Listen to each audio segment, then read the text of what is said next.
Stop using say her name when talking about Renee Good. I hate to talk about this in Hey this guys, my moment name when is Modi and you are welcome back to Modi Speaks. This video was the main topic I wanted to speak on before I got consumed by the Iran uprising. But still, I made a mental note to come back and tackle this issue because it is something that needs to be exposed. Now, remember how I keep warning you guys that suicidal empathy is massacring white liberal women and nobody is talking about it. Well, it's true. And we're going to take a look at one of those examples today. So recently, this extremely stupid, trashy lesbian woman, this self-appointed guardian of illegal immigrants who abandoned her husband and two of her three children to go live with her lesbian partner, thought it was in her best interest to insert herself into a massive ICE operation, the largest immigration enforcement sweep in history, with 2,000 agents cracking down on illegal aliens under President Trump's watch. I'm talking about the tragic but utterly predictable saga of Renee Nicole Good, the white-lipped turd plagued with copious amounts of suicidal empathy, who thought playing chicken with ICE agents was a smart move, only to end up a cautionary tale. But the real kicker in this incident is how quickly the community she thought she was championing turned on her. Her so-called black and brown allies, the very people she died fighting for, are now kicking her cups to the curb, screaming that she doesn't deserve their sacred hashtags. Guys, you cannot script this irony, okay? It is like watching a snake eat its own tail while lecturing you on veganism. Take a listen. And I feel like I need to add my 2 cents because say her name is for black people. That was because y'all were not doing the things that y'all were supposed to do to cover these stories. Injustice was being served. So we were saying, say her name so you know exactly who it was. This was a person, this was a human. Now, this does not apply to this situation in Minnesota. This is not a say her name situation. Injustice, absolutely. Say her name, negative, partner, negative. And I almost feel compelled to also say, when we were saying to say her name, the masses that were not people of color, more specifically black people, y'all were not saying the name. The solidarity out of nowhere is crazy to me. However, like, rest in peace to that woman. This is crazy, but say her name is for black people. We should always speak the names of victims regardless of who they are. Say Her Name is a movement started by black women, for black women specifically, and it's not appropriate to use in regards to Renee Good. Hi, good morning. What happened to Renee Nicole Good is so important, and we absolutely need to be talking about that. She deserves a hashtag and everything. It should not be Say Her Name. Say Her Name is reserved for black women. Thank you. Say Her Name is for black women. It's for black women. And maybe if you had fought harder for those black women, we wouldn't be where we are today. But we did not fight harder for those black women. So we will not be using Say Her Name in this situation because it's kind of our fault. How's that? It's our fault. Say Her Name chant was created by black people for a black woman by the name of Sandra Bland. Okay?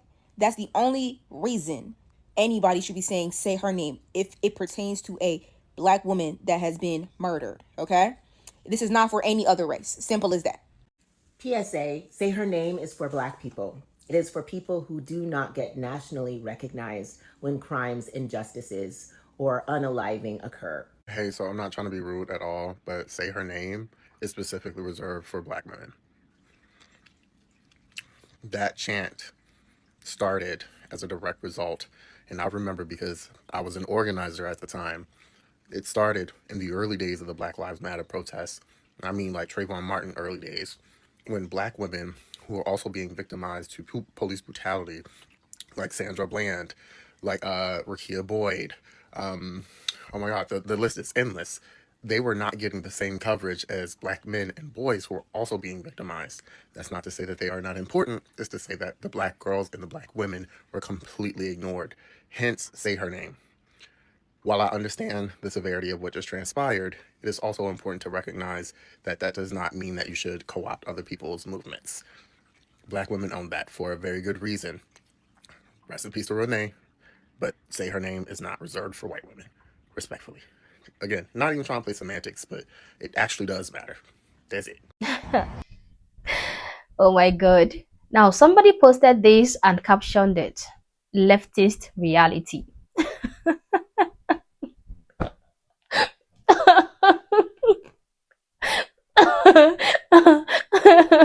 Oh my god. I mean, this picture captions it perfectly. This is the reality of leftism. Now, I'm gonna shock you all by informing you guys that I actually agree with the libtards this time, okay? I agree with them. I agree that I'm not gonna be saying her name, but not because of the reasons those liberals provided. Not because I feel gaslit using the hashtag say her name because she is not a black woman. No, but for the simple reason that I won't be echoing the name of a foolish woman who senselessly sacrificed her life so that illegal criminals can keep forcing their way into her country and keep endangering her country's neighborhoods, okay? But you know which people's name I'm gonna say? You know? I'm gonna say the name of Lakin Riley, a 22-year-old nursing student who was murdered in February 2024 while jogging in Georgia. Murdered by none other than Jose Antonio Ibarra, an illegal immigrant from Venezuela who entered illegally and was released into the United States.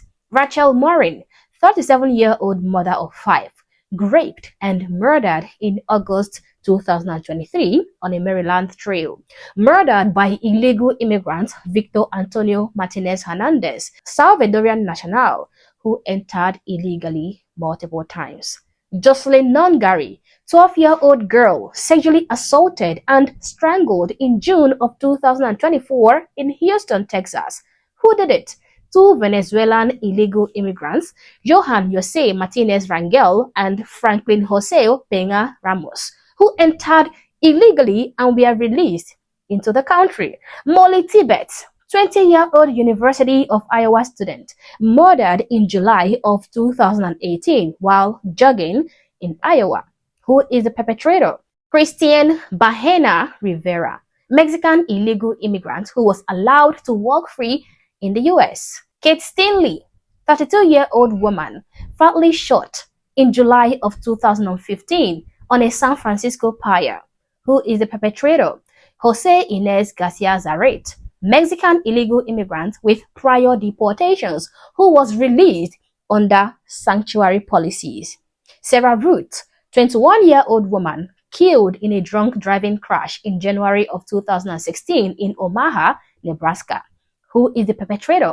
Edwin Mejia, Honduran national, who entered illegally as an unaccompanied minor.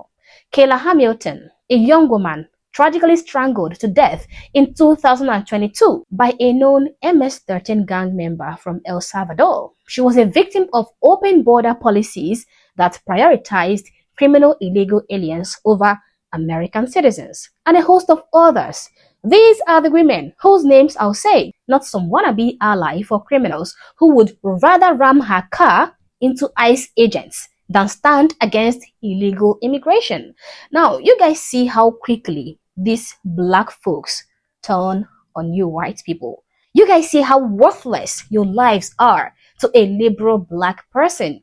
They don't even see you as humans. They don't view you as human beings. They just see you as bodies, as props to be used to further their cause. They are mad that a slogan which they claim is reserved for only black people, for only their people, was used for a white woman who stupidly gave her life fighting for their cause. They believe that she is not worthy of a common hashtag. Oh, she doesn't merit it, even though she died for them. Now, this should be a wake-up call to every virtue signaling white person out there, white liberal, okay? Especially the women out there who are drowning in guilt and doing everything they can to be accepted by a bunch of people whose core value is to hate everything about white people and to hope that white people die a painful death. This is a warning to you white morons that no matter how many pronouns you add, no matter how many marches you attend or how far you go to please the intersectional crowd, no matter what length you go to virtue signal, these guys will never ever like or accept you. You will always be worthless to them. You will never be deemed good enough for their prestigious hashtags. They will never say your name, and they will make videos on social media raging about your lack of qualification to use their hashtags. And just in the same vein, the illegal immigrants whom you are so foolishly fighting for will not think twice about exterminating you or your children when the opportunity presents itself. So I hope you figure this out for yourselves and rethink your decisions, because hey, videos like this one we just watched is supposed to be the last straw that breaks the camel's back. It is videos like this that should snap you out of your delusion and bring you back to reality. But what do I know? Maybe you need to be the one 6 feet down before you learn your lessons. As always, guys, these are my thoughts and my opinions. Please feel free to share yours in the comment section below, but do so respectfully. Also, if you're not yet subscribed to this channel, honestly, I don't know what you're waiting for. Subscribe to the channel, like and share this video to keep people informed, and consider joining my membership or supporting the channel in any way that you can. Thank you for watching this video, and I hope to catch you on the next one. For now, peace.